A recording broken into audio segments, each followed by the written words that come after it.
Bharatiya Janata party Bakshi Panch મોરચા દ્વારા કારેલીબાગ સ્થિત માનસિક આરોગ્ય કેન્દ્ર ખાતે ફ્રૂટ વિતરણ કરવામાં આવ્યું હતું. ભારત રત્ન પૂર્વ વડાપ્રધાન સ્વર્ગીય અટલ બિહારી વાજપેયીજીની આજે જન્મ જયંતિ છે. આજે સુશાસન દિવસ તરીકે ઉજવણી થતી હોય છે. વડોદરા શહેર બીજેપી બક્ષીપંચ મોરચા દ્વારા કારેલીબાગ સ્થિત માનસિક આરોગ્ય કેન્દ્ર ખાતે ફ્રૂટ વિતરણ કાર્યક્રમ યોજ્યો હતો. આ અવસરે સાંસદ રંજનબેન ભટ્ટ, મેયર પિંકીબેન સોની પણ ઉપસ્થિત રહ્યા હતા. ફ્રૂટ વિતરણ કાર્યક્રમમાં બક્ષીપંચ મોરચાના પ્રમુખ ભરતભાઈ, એનપીએસએસના અધ્યક્ષ મિનેશ પંડ્યા સહિત અગ્રણીઓ કાર્યકરો મોટી સંખ્યામાં ઉપસ્થિત રહ્યા હતા તથા ફ્રૂટ વિતરણ કર્યું હતું. આજ રોજ પૂર્વ પ્રધાનમંત્રી ભારત રત્ન એવા શ્રાદ્ધેય શ્રી અટલ બિહારી વાજપેયીજીનો 99મો જન્મદિવસ છે. આ જન્મદિવસને એટલે આજ રોજ સુશાસન દિવસ તરીકે ભારતની અંદર ઉજવવામાં આવે છે. ભારતીય જનતા પાર્ટી બક્ષીપંચ મોરચો વડોદરા મહાનગર તરફથી દર વર્ષે આ દિવસે હોસ્પિટલની અંદર અલગ અલગ જગ્યાએ બાળકોને, ધાત્રી માતાઓને, વિકલાંગોને, દિવ્યાંગોને અને મનોરોગીઓને ફ્રૂટ વિતરણ કરી અને તેઓનું સ્વાસ્થ્ય સારું રહે એ પ્રમાણે પ્રયત્ન કરવામાં આવતા હોય છે. ઓબીસી મોરચો હંમેશના માટે ગરીબ, શોષિત, પીડિત, વંચિત, કચડાયેલા અને છેવાડાના માનવીઓનો સાથ અને સહકાર આપવા માટે સર્જાયેલી છે. અમે બક્ષીપંચ મોરચો છેવાડાના માનવી સુધી સરકારની તમામ યોજનાઓ લઈને પહોંચીએ છીએ અને ઘર ઘર સુધી દરેકને આના લાભો અપાવીએ છીએ.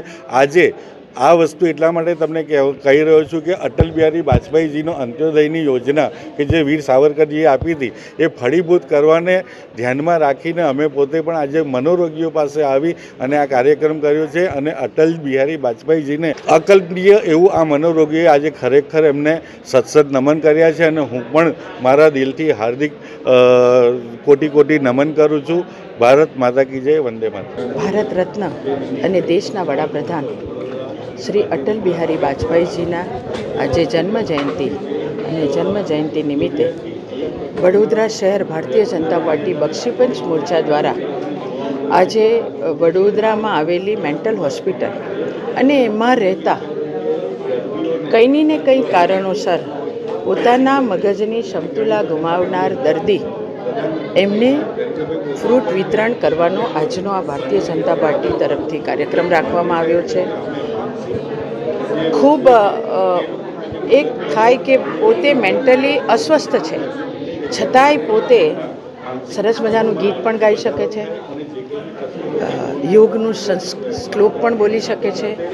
તો એવું ચોક્કસ આપણે કહી શકીએ કે મેન્ટલ હોસ્પિટલનો જે સ્ટાફ છે, ડૉક્ટર્સ છે, એ પણ આ લોકોને બાળકોની જેમ સાચવતા હોય છે અને ત્યારે જ આ દર્દીઓ આટલા સારા સ્વસ્થ થતા હોય છે.